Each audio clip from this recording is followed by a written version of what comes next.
I welcome Dr. Subhashini to honor the chairpersons.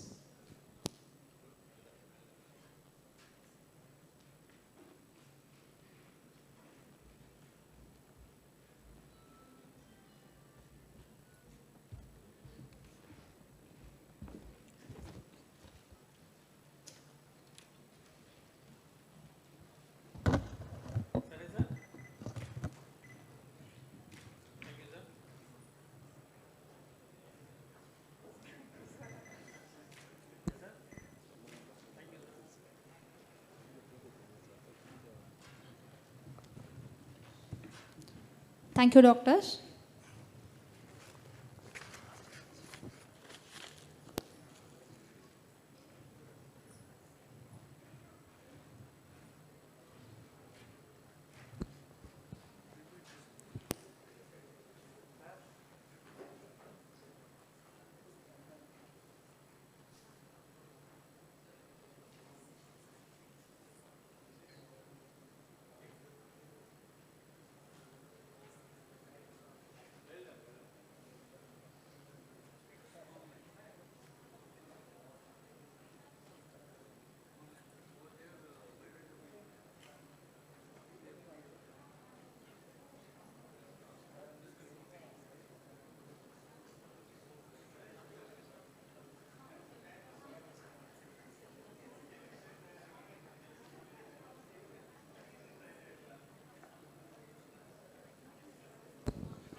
Now we are moving on to the next session. We have coupled two topics for the afternoon session.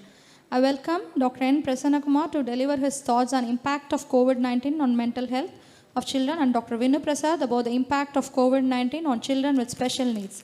The session will be chaired by our honorable doctors, Dr. Udaya Kumar and Dr. Kasturi Pandian. I welcome Dr. Udaya Kumar to the dais. I welcome Dr. Kasturi Pandian to the dais. Dr. Uday Kumar, practicing as a consultant psychiatrist along with having Spandana Rehab Center, which runs on charity grounds. Served IPS AP State Branch as an editor, president, and continuing as a member of Awards Committee and convener of Homeless Persons with Mental Illness and Subcommittee. Served as a South Zonal Branch Secretary and continuing as a chairman of Community Mental Health Awareness Subcommittee since 2019. Served as a South Zonal Branch Secretary and continuing as a chairman of Community Mental Health Awareness Subcommittee since 2019. Dr. Kasturi Pandian, Professor and HOD of Psychiatry, MBJ Medical College, Bangalore. Served as a Secretary, Karnataka Chapter for 4 years. Member, Election Commission, IPS South Zonal Branch. I welcome you both, ma'am. Our speakers will be joining us online. Both of them. I'm very happy to welcome all of you to this wonderful child psychiatry session. I think we are missing off the speakers physically, but they are on online. But Prasanna Kumar and Vinu Kumar, welcome both of you to this session, sir. We have very good topics today to discuss impact of COVID-19 on mental health issues of children and children with special needs by the renowned speakers, Prasanna Kumar, the child psychiatrist in Andhra Pradesh, and Dr. Vinu Prasad, the child psychiatrist. I'm very honored to be seated with Dr. Kasturi Pandian as co-chair. Definitely, we all know that disasters do come across, but this kind of pandemic disaster is something really very scary and fearful, and created a lot of hell in our life, as you all know, and because we are still in the pandemic to stress out. And especially these children are, during this pandemic, definitely have an impact. Their coping, connecting, and caring is definitely be really difficult to understand their needs and then their problems. A sudden spurt of behavioral to syndromal psychiatric issues definitely have happened.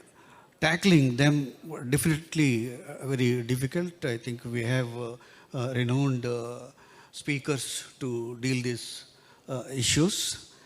With this, I give it to my co-chair to speak about this topic as well as introduce both these speakers today. Thank you. Thank you, sir. Thank you for your warm words. And at this outset, I would like to thank the organizers for inviting us to be the chairperson. And thing about this is that children, and all of us are anticipating that what is going to happen to the children in this COVID. And it is also speculated that it is going to affect the children. And all of us were very worried, and even now, there are many instances, even in our patients as well as in the families, where a child has been affected, and in turn, even the parents, even in spite of being vaccinated, they are they become positive because of the child. This is one instances which we have seen in a patient. Another instance is where there is a child who is mentally challenged, MR child. She was unable to say that she was more fatigued and she had fever. And subsequently, then the mother has to see that then she became positive. So these are the things we are now facing, and now most of the elderly or adult population has been vaccinated, but the children are not being vaccinated. And throughout the world, it has been speculated what's going to happen to them. So here we are unable to face their consequences, not only the physically as well as the mentally challenged children as well as the children. So here we are very eager to see what are the consequences on these mental and physical on these children. Here we go to the speakers. Without taking more of time, I would like to call upon Dr. Prasanna Kumar to deliver a speech on COVID-19 on children. Here we go. Thank you. Thank you to both the chairpersons. Am I audible, sir? Yeah. Okay. Thank you. Thank you to both the chairpersons. Good afternoon, all. First of all, I want to thank the organizing committee for giving me this opportunity to give a talk on the impact of COVID in children. So, shall we start? Hello. I would like to introduce Dr. N. Prasanna Kumar. He's an associate professor at Andhra Medical College and Child and Adolescent Psychiatry Clinic at Government Hospital for Mental Care, Visakhapatnam. He's a consultant psychiatrist to Mahavir Hospital, Deccan Hospital, Lazarus, Remedy Hospital, Hyderabad, and child and adolescent psychiatrist for Rainbow Hospital, Visakhapatnam. He's authored a chapter on anxiety disorder in the reputed textbook of undergraduate psychiatry by Indian Psychiatry Society, JP Publishers. Here we go to N. Prasanna Kumar. Thank you, ma'am. Thank you for your kind words, madam. I am sharing my PPT.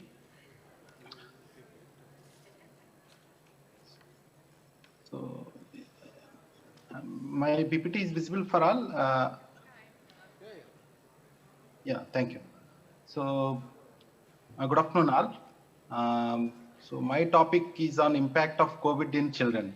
So, every day we are seeing children in our practice, particularly in psychiatric practice, particularly parents bringing with different of new psychological issues, which we are not so much well seen in earlier days. So we definitely there is a big impact of COVID in children. Not only in children, we do observe that there is a huge impact of COVID in adolescents. How the impact is, what are the symptoms they are presenting, I will be discussing in the coming slides. So if we browse, actually, there is a lot of literature, particularly the impact of COVID in psychological issues of children. So there's a lot of literature, and recently also we had a lot of webinars and a lot of discussions in various forums. So I don't want to take much details on each and every aspect. But I want to discuss just only the clinical aspects and the important skills which we need as a psychiatrist, particularly handling the children who are affected by the COVID or who are having the psychological complications secondary to the COVID. My presentation I am limiting to the normal children only, neurotypical children only, because we had another speaker. I think he will be discussing about the impact of COVID in neurodevelopmental issues. So my topic I am confining to the COVID in neurotypical children or normal children.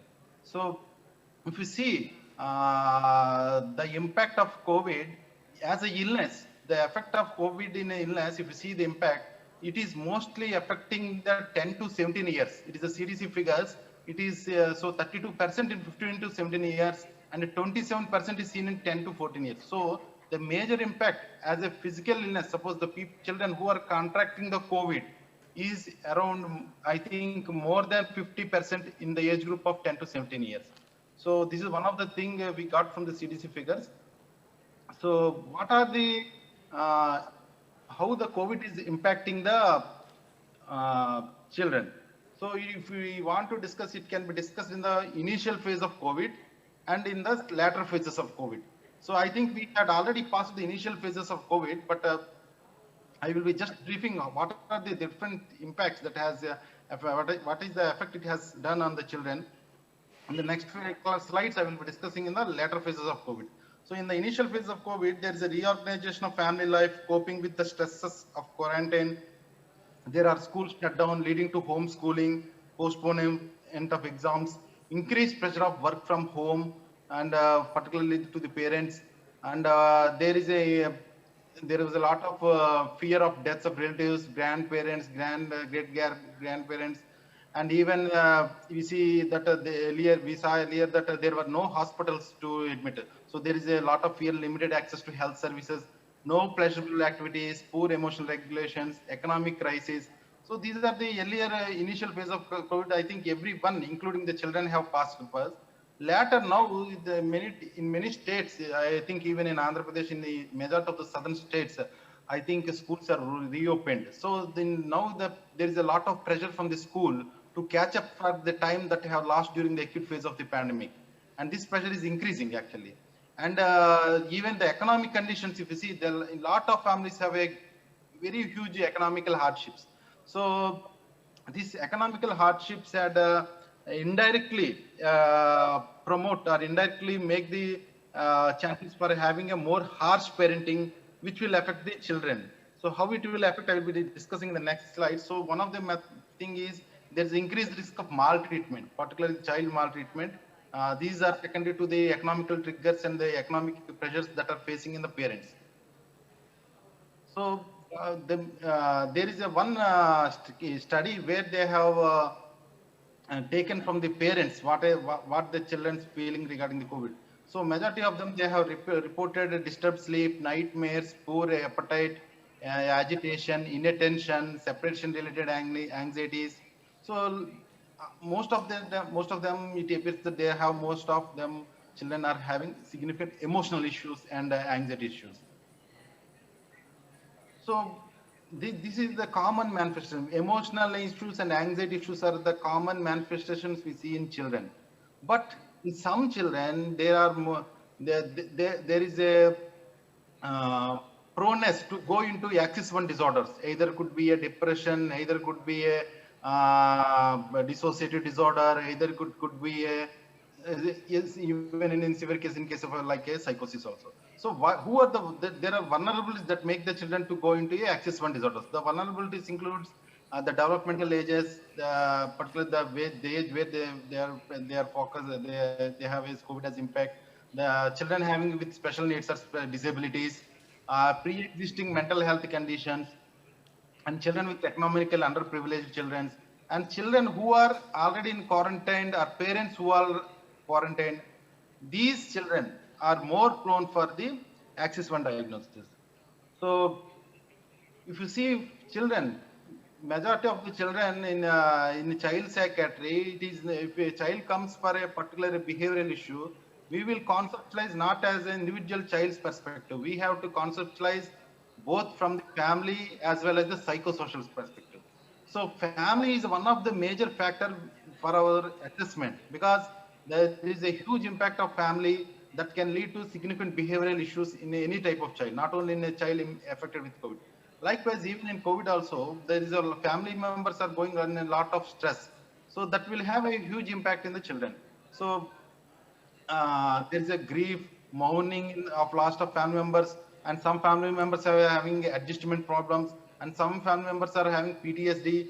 Some family members are suffering, maybe went into depression, or some family members may have committed suicide, and some family members may have already mental illness which they don't take, which they may not be taking treatment adequately because of COVID, and uh, and these issues, actually these issues may trigger, and these issues may perpetuate or even precipitate the issues like domestic violence in children, and domestic violence, and particularly child maltreatment is one of the things we have to focus. And another important thing is this COVID, as a family, because the child was kept alone in the house, there is issues of poor peer contact, poor peer relations, and reduced opportunities for stress regulations. The another important thing for that COVID is done is the home confinement. So children were forced to stay in the home. So there are different issues that had focused on the children. So one of their there is a disruption in their educational, physical, and activities. So this can lead to one precipitate some of the anxiety issues in children because of lack of socialization. The another important thing in the home is the lack of structured routine. Actually, the structured routine is one of the important thing that is needed, but because the children were stayed in the home, the lack of structured routine, a disruption in routine can lead to different types of lack of engagement in the home, can lead to different types of emotional or issues, or in both it can lead to both internalizing, externalizing, which I will be discussing in the next slides. So expressing lower levels of effects and not able to play indoors is another important issues. So because of these issues, the parents complaining that their children is becoming more clinging, more attention seeking, and more dependent on the parents. So now, so this maltreatment, we have a adequate literature. Even the United Nations Secretary General also has given a quote that there is a high risk of a proneness for domestic violence or maltreatment in case of a children who are affected, children or parents who are affected with COVID. So there is a high stress in family. This high stress in family can lead, and secondary to economic hardships, can lead to frustration in family, and this can lead to risk of domestic violence, child abuses, beating, and even using harsh languages. This is one of the way how the high stress can lead to maltreatment in a child. Similarly, the school closures can lead to what will happen is due to continuous school closure, the parents are forced to spend with the child. They are forced to spend much more time at the home with the child, and some children are happy with that. But as the time progresses, parents are also got engaged, because of which they are not giving adequate time. And how it affects, this is the I will be discussing now. So this has COVID has another impact, that is the economic impact also. So if the poor people have no wages, they lead into significant economic hardships, and this lead to feelings of more frustration, helplessness, and this is a social impact. This we can call it as a social impact of COVID, where the children with underprivileged children are mostly affected secondary to the COVID. So so with the restriction of movement and lockdown, there is increased risk of victims of violence and abuse. There is a study given by Cooper. Even the Childline also announced that there is a 50% increase in the calls received on helpline since this lockdown. So this is one of the evidence we get that there is increased risk of violence in for the increased risk of violence that is seen in children affected by COVID parents. even somatic symptoms also. So in my practice, I am seeing so many children presenting with dissociative disorders, uh, particularly because their grief was not yet resolved. They're presenting more with somatic symptoms, conversion disorders, depression, and sometimes with poor in academics, poor in cognition, cognitive functioning. These are some of the symptoms that are presenting in children, particularly these are secondary to impact of COVID only. Not only this maltreatment, particularly even the sexual abuse is one of can be one of the risk factor secondary to COVID impact. So it can happen even in child or adolescent. So because children are spend more on the time on online, and there are there is a chance of risk of exposure both by the cyber bullying, cyber grooming. All these things can happen, and uh, and sometimes children sometimes the parents are kept in quarantine, children are alone to stay in the home, and there are no people to supervise. These are some of the situations which can increase the risk for the sexual abuse. So, in summary, if you see in home confinement, there is a lack of, these are the few important things that we have to focus. There is a lack of uniqueness of school, lack of structured routine, lack of structured activities, lack of expertise by the parents in teaching the studies, risk of unschooling. There is another thing, this is another important thing. So after even the school starts also, many children doesn't want to go to school. Okay, because they got accustomed to this type of routine, they said that they don't. So the risk of unschooling is another important thing. Social isolation and the extra changes. Parents have to know everything. Parents also have to start teaching everything. They themselves have to become teachers. And another important thing is the online classes. This is another important area. That is the seen in secondary to COVID. So in some areas, particularly in the deprived areas, in the deprived children, there is a chances of going into child labor also. This is one of the statement given by the United Nations.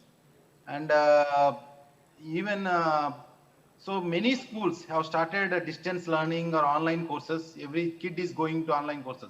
But how about the underprivileged children? So the children who are staying in the villages, who are not having adequate gadgets, they will have a significant understimulation in these areas secondary to COVID. Uh, so whether the school closure is required or not. So there's a one study done in China where they found that by closing the school, they found that only 2 to 4% of additional deaths were prevented. Not so much. So it is not so much significant. So the closing of schools is not so giving us an adequate health benefit. So they give a conclusion that the policymakers should focus more on the social distancing and not on the school closure. So this is one of the conclusion, but it should be reflected in other studies also. This is one of the study I have found regarding the whether there is a benefit of school closure or not. Even the cancellation of exams. So there are a good number of studies where they found that children, if they cancel the exam, particularly in older adolescents, they went into significant anxiety-related issues, even depression also. So in any child or adolescent it comes, we should have clinical assessment, particularly in the background of COVID. We should assess for the signs of any violence or maltreatment, particularly if they have occurred in the home. And similarly, how the parental stress is, how is the parental economic condition, how is the parental irritability. These things you have to take in the background. And this self-harm behavior is another important thing. Now I have seen, even many of us also seen that there is an increase in the non-suicidal self-injuries behavior after the onset of COVID. So in these cases, we should focus more on deep breathing exercises, like coping strategies should be the mainstay of treatment. Yeah. So even in a street children, suppose this COVID has hugely impacted in particularly the street children and migrants, where they have become further stressed out, and they have a significant psychological issues, particularly to COVID. Even in quarantine. So I want to discuss a few important things regarding quarantine. Quarantine has a huge impact on the psychological issues. So PTSD, post-traumatic symptoms, occurred in 28 to 34%, and fear in around 20% of subjects in quarantine. So children who are in quarantine, they themselves have a significant psychological issues like depression, irritability, insomnia, anger. And even the longer the quarantine, the more are the psychological issues. And another important thing is if the parents are in quarantine also, there are significant psychological issues we can see in the children. So not only quarantine, there is another issue. Sometimes some parents are in quarantine, later they passed away. So a lot of grief issues are we have. I think we have all of us are seeing in children. Grief is one of the important area that everyone should focus in children because it is one of the forerunner for later disorders, particularly the PTSD, the conversion disorders, and the depression.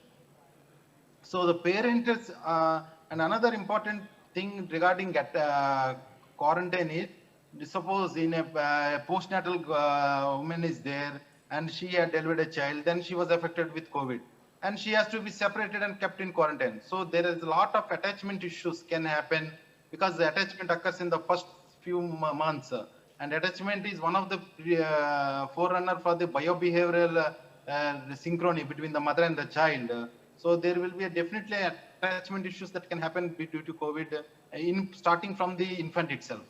So what other effect the COVID has done during infant, I will be discussing in the coming slides. So separation of the primary caregiver has increases the make the child vulnerable for significant psychological issues.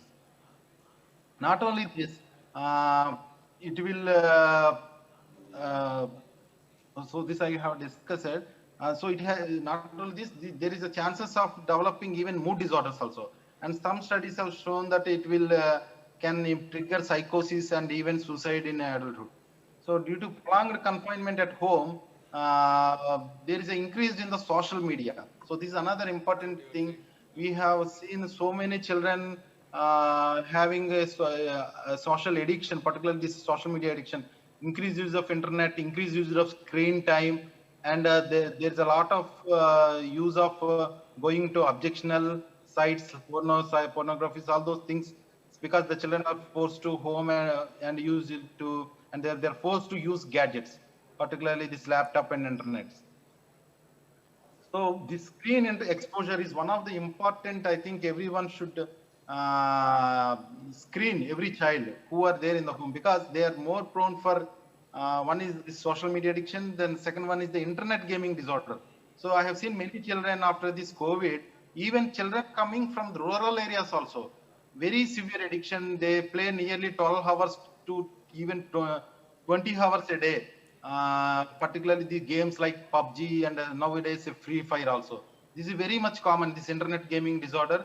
So in these children, what we have to see is why this disorder has happened, why we have to examine what the child's vulnerabilities are.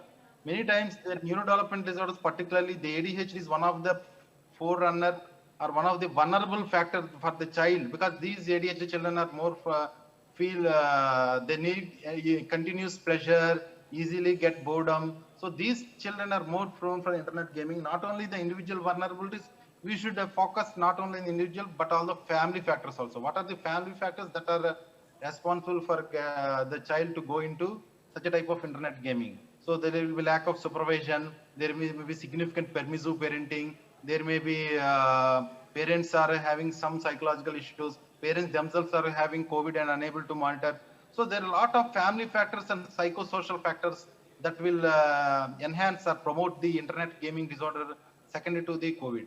So we have to examine all the vulnerabilities and family factors, particularly if a child is having these internet gaming disorders. And management, we have to manage all these. We have to target each domain, particularly the family issues, the individual child vulnerabilities, if the child says the axis 1 disorders, all those things we have to target.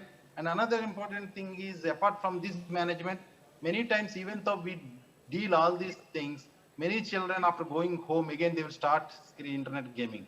One of the important thing we have to do is even at the home also, we have to restructure the leisure time without mobile. So whatever the leisure time without the mobile, suppose the mobile is taken away, the child will again feel boredom. So that leisure time should be filled by the activities which the child is interested or which the child likes. Otherwise, again, there is a more chances for the child to go again for the internet gaming disorders. And this is another important thing I want to stress, because recently I am seeing many cases, children, particularly the preschool children, particularly 3 years children, 3 years kids, presenting with autism spectrum disorders. So actually, they are not the case of autism spectrum disorder. We all know that babbling usually starts at 8 months to starts. So from that stage, what is happening is now these small kids were infants. They were kept in the home. There were no people. Usually, now there is increase in the nuclear family. So the father, mother, and the child will be there. Father, mother will be busy in their own work. The child, there was no social interaction. The child was not taken away. There was no speech stimulation, there was no social stimulation, and many times even the kids of around 1 year of age were still get addicted with mobiles. So I have seen a toxic screen exposure of nearly around 8 to 9 hours per day in kids of around 1.5 years. So there's a, what will happen is, so if you think of a 6 to 7 hours, sometimes even 8 hours, means 1/4 of the day is 1/4 of the life, 1/4 of the day the kid is spending in the screen.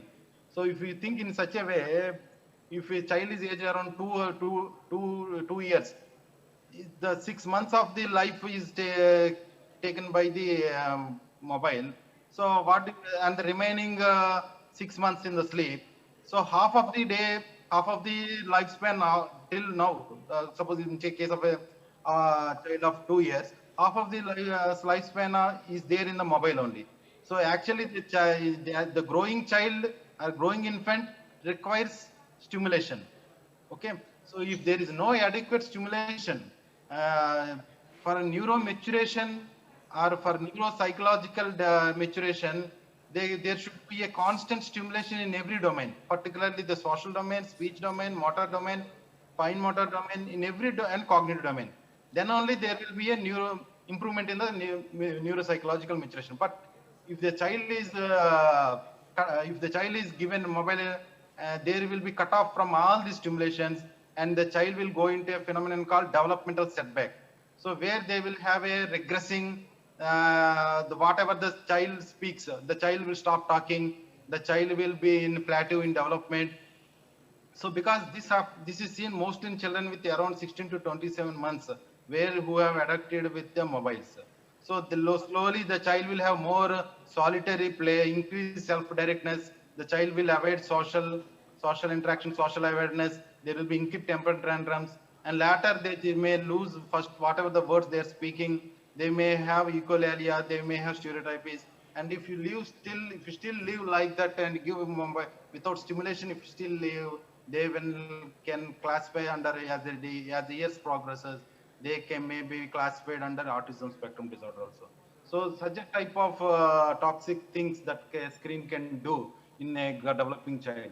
So that is one of the huge impact what I can think that COVID is doing in the infants is concerned. So they have WHO, the American Academy of Pediatrics, and American Academy of Child and Adolescent Psychiatry have given different regulations. Whatever the regulations is, below 18 months, there should not be any screen. Okay, below 18 months, there should not be any screen. And above 18 months, from 2 years, that is from the age of 2 years, a maximum of 1 hour, but that also more of education related.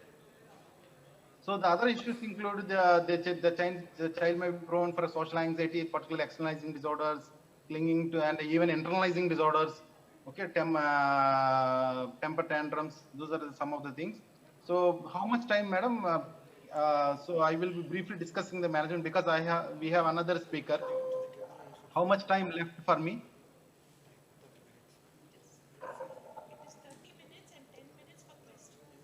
Okay, madam. I will complete in just 10 minutes. So what things we have to do? So as a psychiatrist, parents will be coming to us. They will be asking different doubts. Sometimes we ourselves are also in ambiguous. Suppose the questions asked by them, sometimes some may be tricky, and we are forced to give some tips or guidelines. So some of the things I want to stress here. One of the important thing we have to advise is the improvement of parent-child relationship. So we have to enhance the parent-child relationship. That is the only way. There is no shortcut in this. And COVID is one way. Actually, I used to say is it is one way. Actually, there is a chance of improving the parent-child relationship because both parent and child were forced to live in under single roof. Otherwise, parent has to go to office everywhere.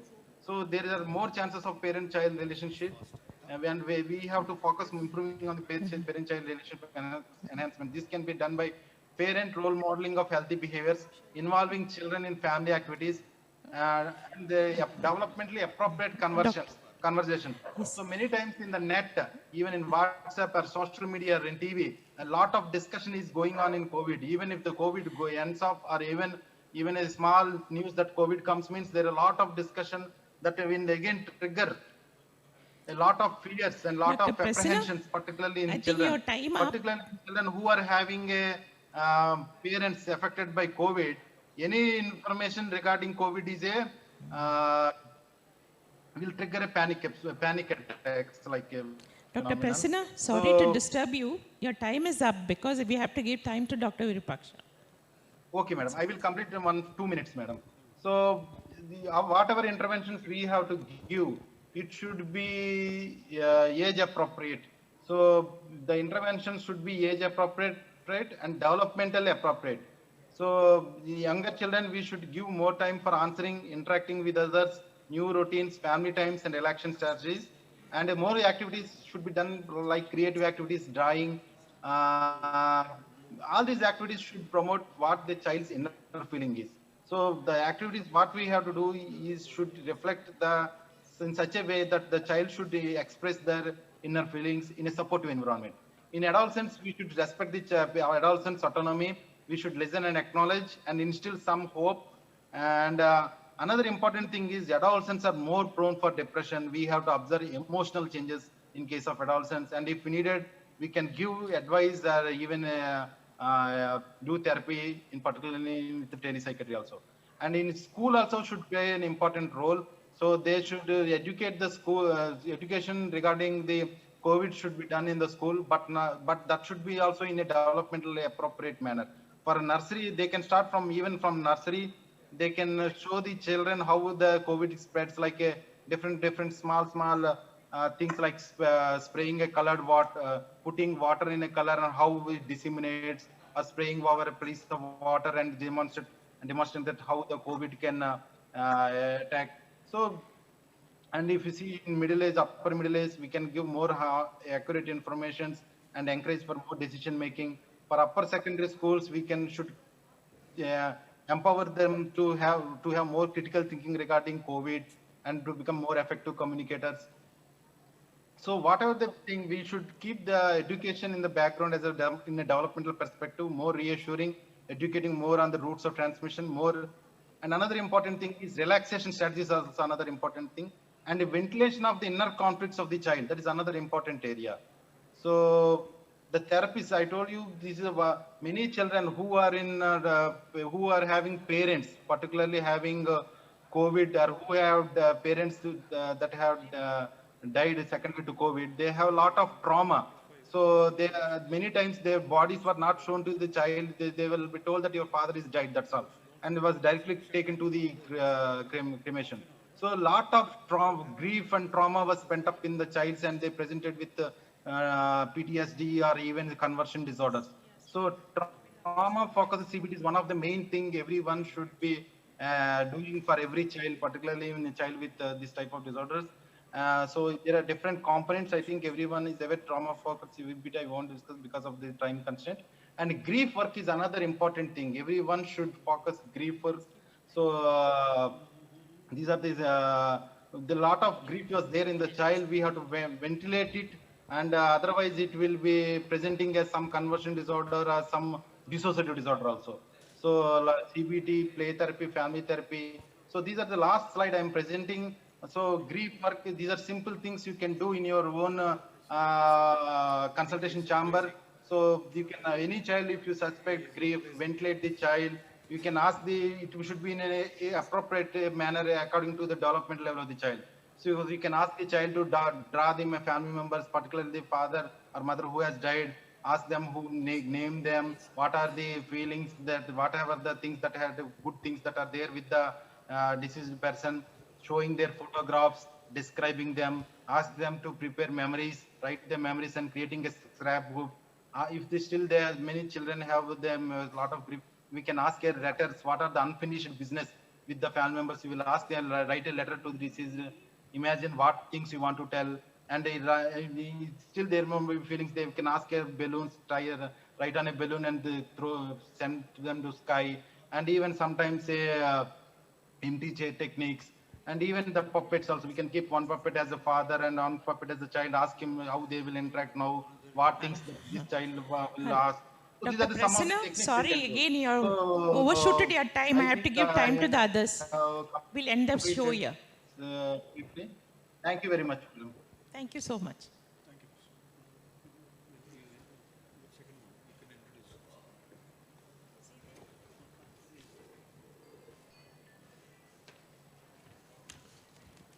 Yeah, the second speaker is Dr. Vinu Prasad. He's an associate professor in psychiatry with the Government Medical College, Palakkad, Kerala. He has written popular science articles for various publications in Malayalam. He has won various state-level quiz competition, and he will be speaking on COVID-19 with this, special children. Yeah. So, Dr. Vinu Prasad, you have 35 minutes. Thank you. Thank you, ma'am.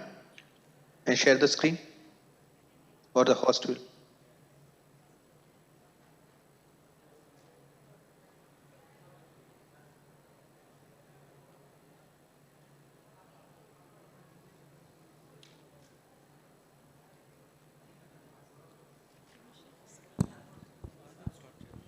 Sir, please share your screen, sir. Sorry, I am not able to. No, Vinu Prasad, Yes, sir. you should start sharing your screen, from your screen. Is my slide visible now? No, not. No, sir. From your side, I think you should start.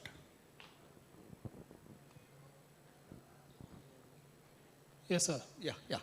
We got it. Now visible? Yes. Now it's visible, sir. Thank you. Good evening. I would like to thank the organizers of IPSOCON and IPS South Zone for giving me this opportunity to present this particular topic of impact of COVID-19 on children with special needs in this conference. Dr. Prasanna Kumar has already has dealt with the impact of COVID-19 on children very comprehensively, and he has set a very good ground for further discussion. I'll take very little time and this will be just an add-on to what sir has already told. I had told the organizers that I require much lesser time than sir. Sir could have briefed about that particular therapy also. Hopefully we will get during the discussion time. So to start with, I'll be following this outline, that introduction, general health care concerns of children with special needs, mental health issues, the caregivers and their issues, addressing the need, and the social issues associated with it. Who's a child with a special need? As a definition, a child with special need is a youth who has been determined to require special attention and specific necessities which other children do not. Mostly it encompasses predominantly neurodevelopmental disorders like intellectual disability, pervasive developmental disorders, autistic disorders, and to an extent learning disabilities also. The magnitude of this issue, in 2006 it was estimated that globally 52.9 million children younger than 5 years has this developmental disorders. In USA, 1 in 6 children aged between 3 to 12 years of age has developmental disorders, according to a survey conducted in 2019. In our country, last census was done in 2011. the latest census was supposed to be in 2021, which could not be done because of COVID. 2.21% of the population has some form of disability, and among them 2.7 has mental illness and 5.6 has mental retardation. But it's more like an understatement because it may not cover moderate, mild to moderate mental retardations. In the COVID situation, the first case in India was reported on 30th January 2020, unfortunately in my own state of Kerala, in a few medical students. And nationwide lockdown has to be announced on 25th of March 2020. So we know the rest of the story. The children with special needs in COVID situation, their issues can be dealt in three major headings: that their greater healthcare needs, their dependency on community-based services, which got blocked because of lockdown and COVID protocols, and mental health concerns. What are the issues with general health? There is higher prevalence of other medical conditions such as asthma, food and skin allergies, and headaches among children with special needs. They have greater healthcare utilization, greater burden of their illness on daily life, such as mobility and adaptive skills. A systematic review revealed that the life expectancy of people with special needs with neurodevelopmental disorders is much lesser, that they die on average 20 years earlier compared to general population.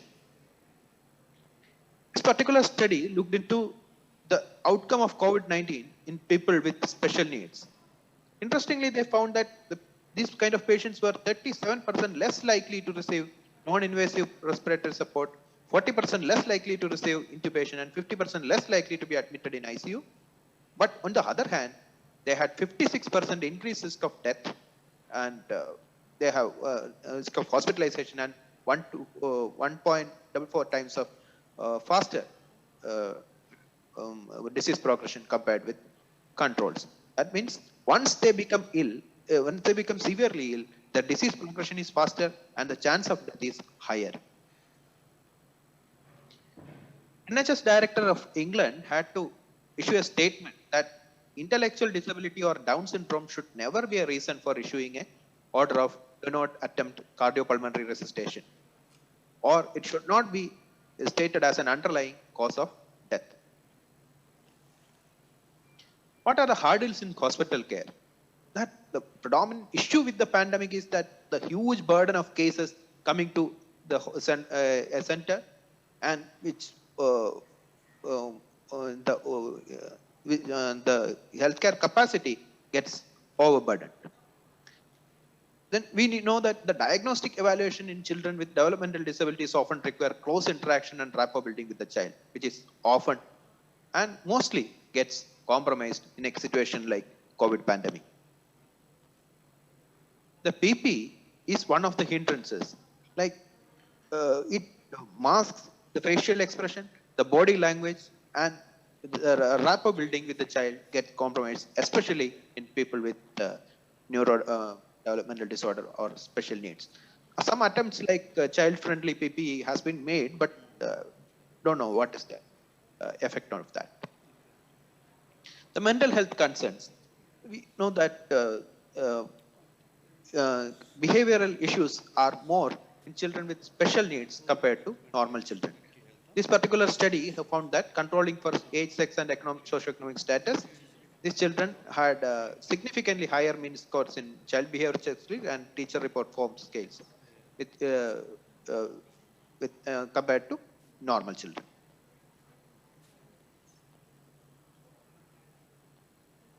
And the exacerbation of symptoms. For some children with special needs, stringent social distancing and shielding may lead to exacerbation of mental health symptoms and or challenging behavior.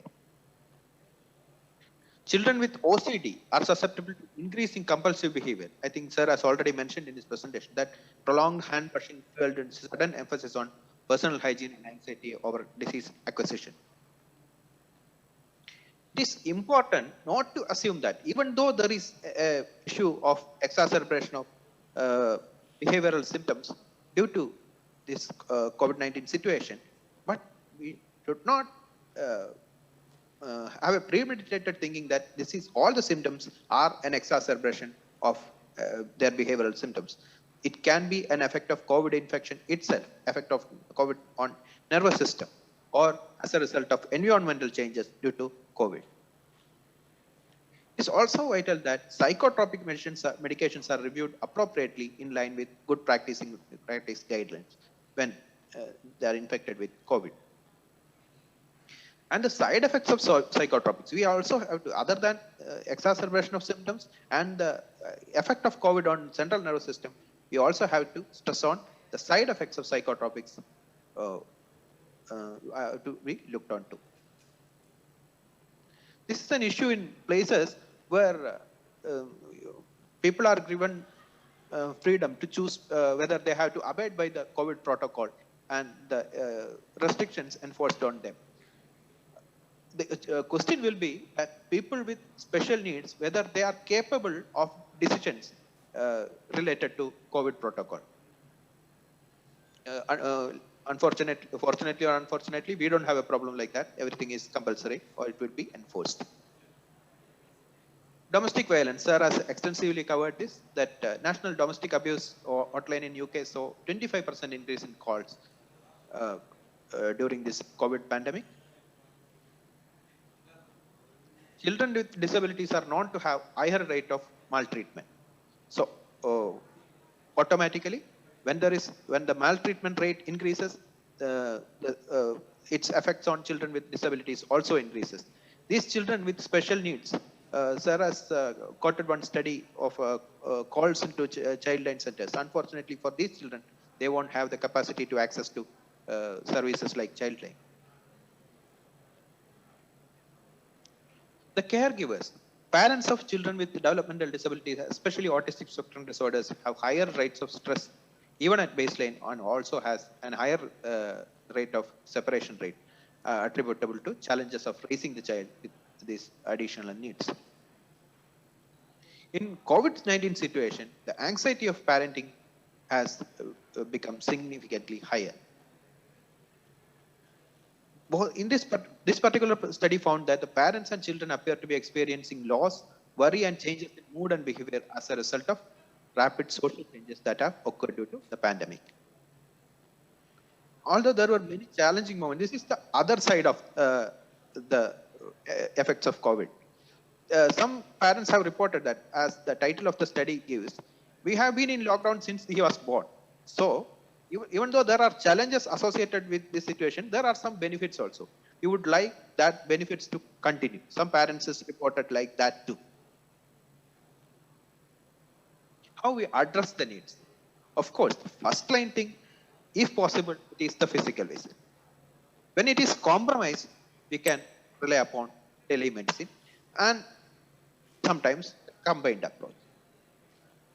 Children with developmental receive therapy and support from intervention services at specialized centers as well as in schools.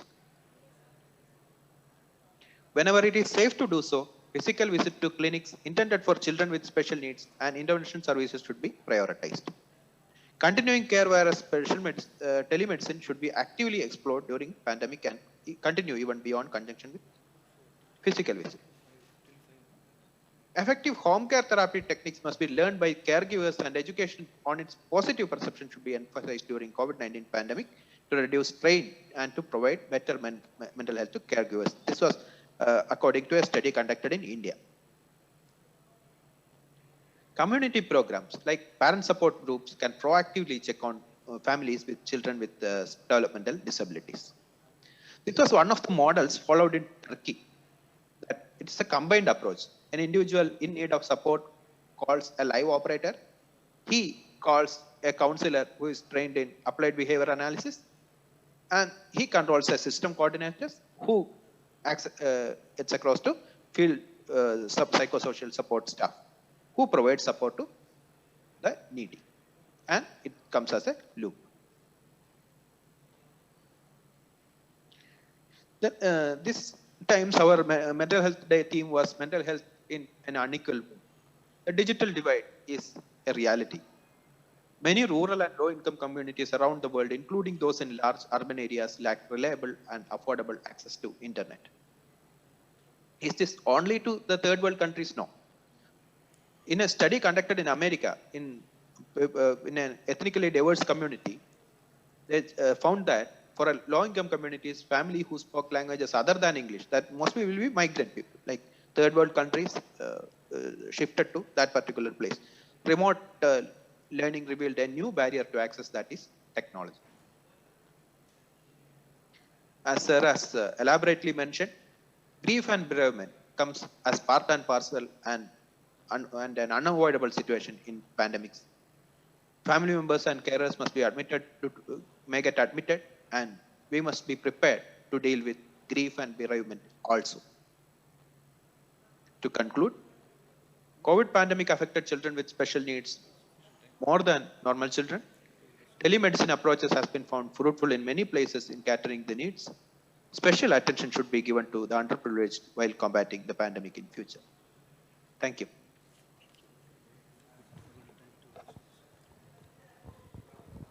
Thank you, Dr. Vidu Prasad, for an elaborate lecture. And I call upon audience if there are any questions. Sebastian, Chandrasekhar, and Vishal Indla.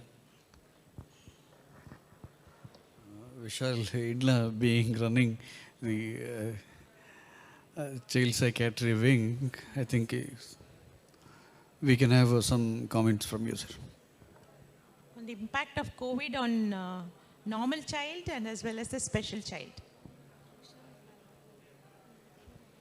Mic to the audience.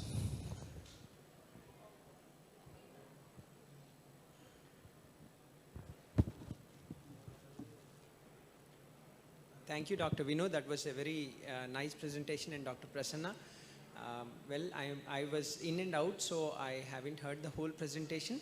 But a couple of things, we run a chain of child guidance clinics. So from that experience, a few things that I wanted to point out is that even for normal children, because of the closing of schools, the kind of impact that it has had on kids, only I think maybe a few years later or maybe a decade later will we know the total impact of how badly this has affected their concentration, their attention spans, how it has kind of changed their career line and their interpersonal relations, their personality. I don't know if you can throw some light on it, because the evidence that is emerging now is only on some of the things that are very clearly hitting on the face. But I think that's just the tip of the iceberg. What will emerge over a period of time, because of the way the kids' lifestyle has totally changed, lack of physical activity, lack of their birthday parties, their celebrations, their holidays, and how the parents and kids' interpersonal relations have taken a kind of a beating because of too much exposure to each other from morning till evening. So, based on how do you forecast this towards the future? Do you think this is going to have a major impact and only things will come out much later? And what should we be prepared for in the future, knowing that all these things have happened? Thank you.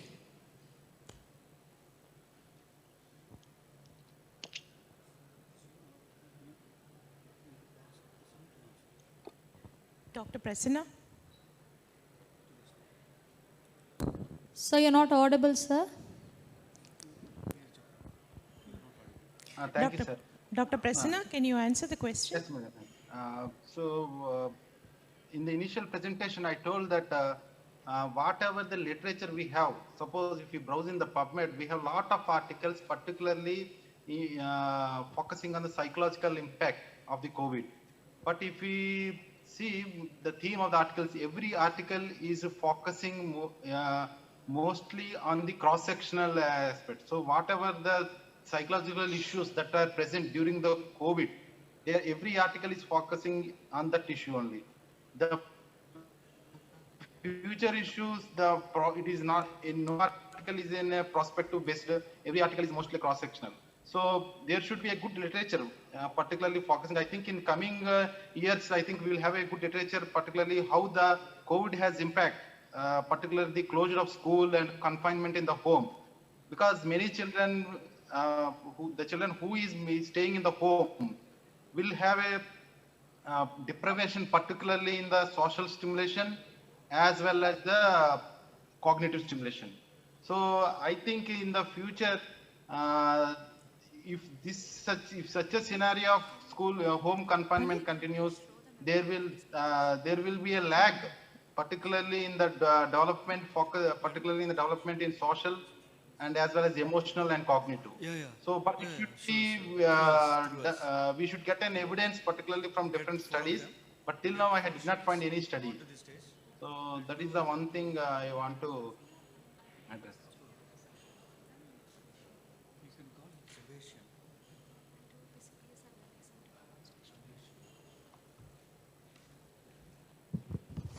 Venkatramana, please. Thank you. Very nice talk about the COVID pandemic, because as a practitioner, we are facing a lot of children bringing to our clinic, especially the grief and bereavement is very painful.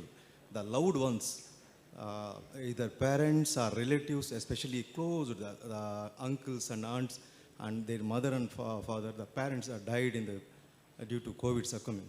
So in this situation, how long it will take child to resolve the grief? How it will, the stress leads into the child career is my valid question for you. Thank you. This question is to Dr. Prasanna. Madam. So the grief in particularly secondary to COVID, I have found that it is somewhat different from the normal grief that we see in the death of the normal deaths, because here in many cases the grief is presented as a conversion disorder sometimes, and sometimes it may be presenting as a depression. So when we further explore the reason for conversion disorders or for the reason for depression, many times it is the grief that is the major point. Point. So what I want to stress is the nature of the death and the events that had that were there after the death of the person secondary to COVID, after the loss of a parental figure secondary to COVID, is different, because the circumstances in the particularly in the COVID, if you see, the death was not immediately disclosing. The parents will be not shown. There will be no last rites. There will not be no ceremony. No things, no events were occurring to resolve the grief, which were normally seen in normal deaths. So I think this is the one of the very important thing we have to see. Many times it may be presented as complicated grief also, but however, in whatever the cases I have seen, many children I see are presenting with more of conversion disorders, because they are unable to express the resolve the feelings that have there with the lost figure, and that is why they are presenting this. And we should do one thing. I want to stress is we should do a significant grief work. Otherwise, it won't decrease. It is not like just normal CBT we have to do, or normal whatever that medication targeting the depression. So we should do a complete grief work for such a type of children. That is my take home.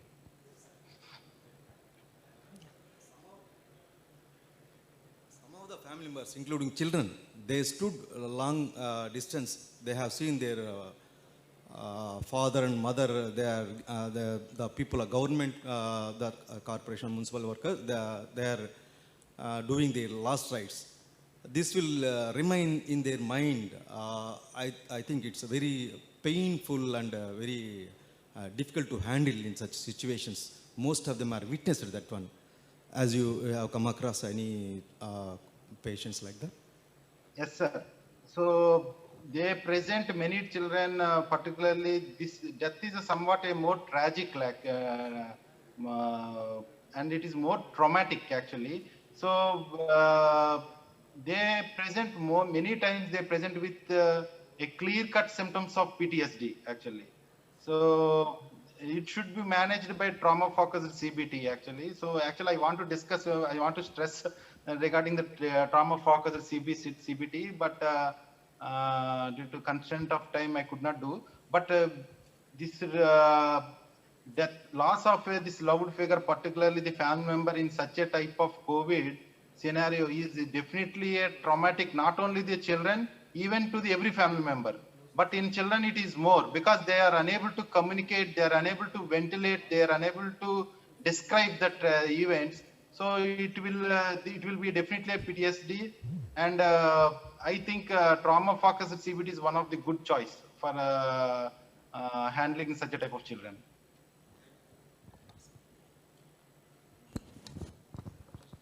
Sebastian Ramanan sir, Chandrasekhar.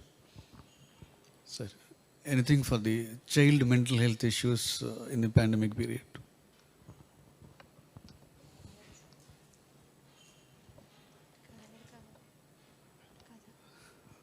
Okay. Prasanna, there are big list of behavioral symptoms rather than diagnosis in few studies, like sudden aggressive behavior, clinging, avoiding absenteeism, and decreased sleep and appetite. These are the few big list of symptoms do occur in this pandemic period rather than diagnosable diagnosis. Is it true? Yes, sir. Even many studies, whatever the studies that have reported, many did not give the axis 1 diagnosis. They give because those are these symptoms that were given by the parents. So the information, whatever they collected, they are collected from the parents' questionnaires. It is not like a clinical assessment. So we did not have any clinical diagnosis or axis 1 diagnosis. So those are the symptoms which we are the on the face symptoms that were told by the parents. So we have to, as a clinician, there we should further explore such a children, whatever those symptoms that were reported are majority by the parental reports or parental questionnaires. So if we further explore, I think they may fall under some diagnosis. Either it could be, either they could be in adjustment disorder, or they could be in some type of anxiety disorder or some type of depression that if we sort out in an axis 1 diagnosis. I have a question to Dr. Vinu Prasad. See, special needs children, and actually the normal children can express the, at least in terms of the behavior, and you can know. But what will happen into special needs children when they cannot express as such? They will be having behavioral problems. But how do you differentiate between COVID affected and these special needs children? How do they express, and how do the patients, because I have patients, they were unable to express, neither the parents were unable to identify these children. So how did you manage, and what is the indicators of identifying in a special needs children, COVID impact? Thank you, ma'am, for the question. That this has been the focus that even when they are affected with COVID, they are brought to hospital. They come with their symptoms, and they may not be, as ma'am said, they are not able to express as such. It is, of course, it has been a hindrance. We are still learning and to find a proper, fruitful solution for that. And I don't have a clear-cut, definite answer for that. Hopefully, Prasanna sir, if he can contribute. Yeah. So children with neurodevelopmental disorders, basically the neurodevelopmental disorders we see most common is, one is autism spectrum disorder. In my presentation, I told clearly that COVID is a big risk factor for the children to go into autism spectrum symptoms, at least autistic traits, because COVID is an area where there is a significant deprivation in both social stimulation, speech stimulation, cognitive stimulation in the critical period of life. Particularly if you see the infant period, in the critical period, if they have deprivation in these areas, they will go a developmental setback, and if it was not filled up, they may have autism symptoms. So COVID is a risk factor for particularly the children with autism spectrum disorder for increase of the severity of the symptoms.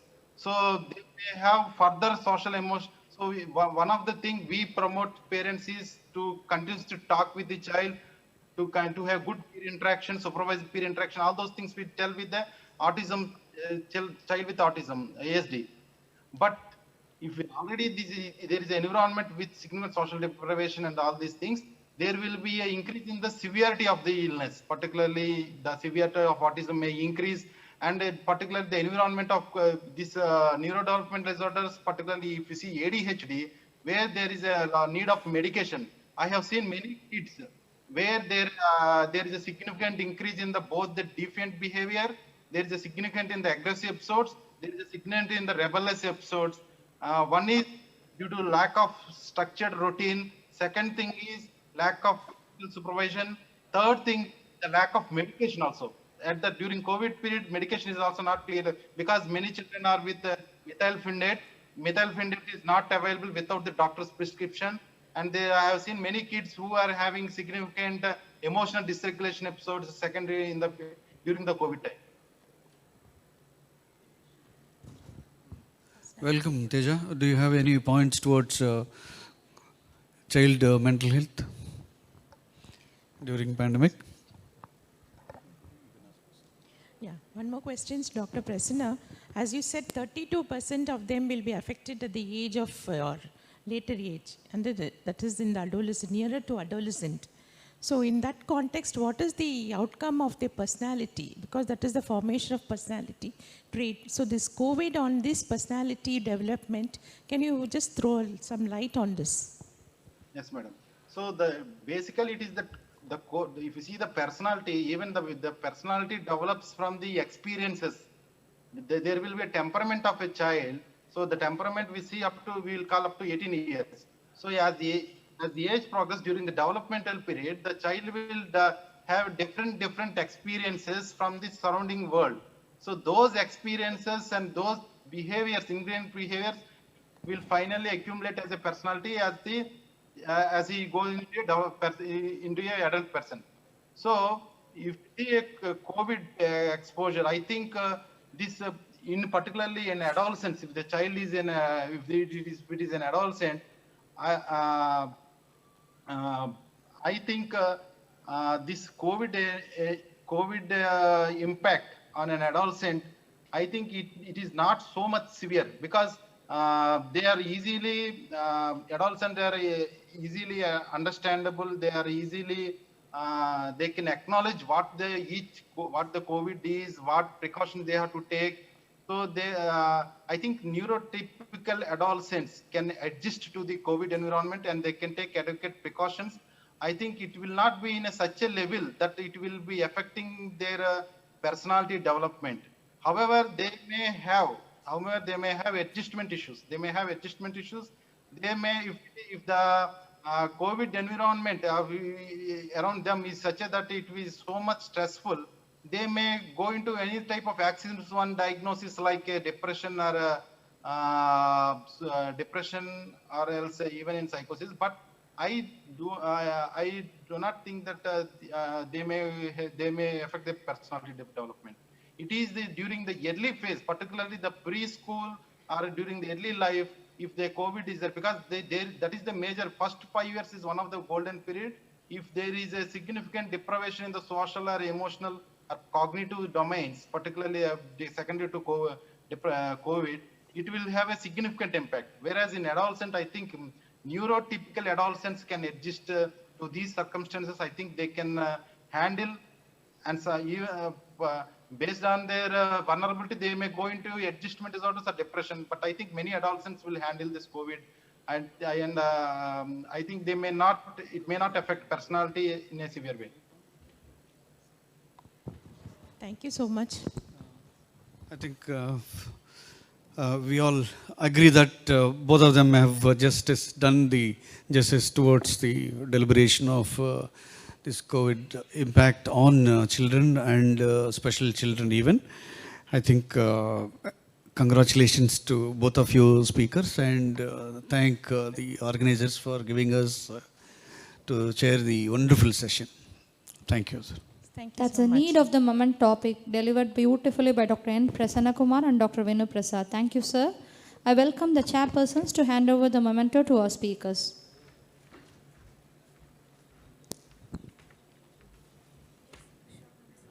The memento will reach you in couple of days, sir.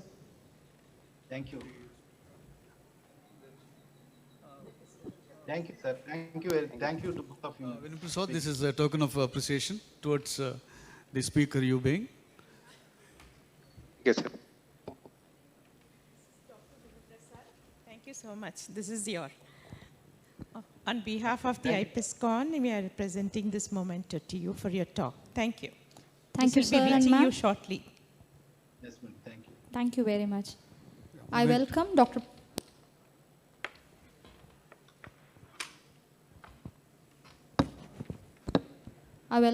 PSR Ganesan to hand over the memento to our chairpersons.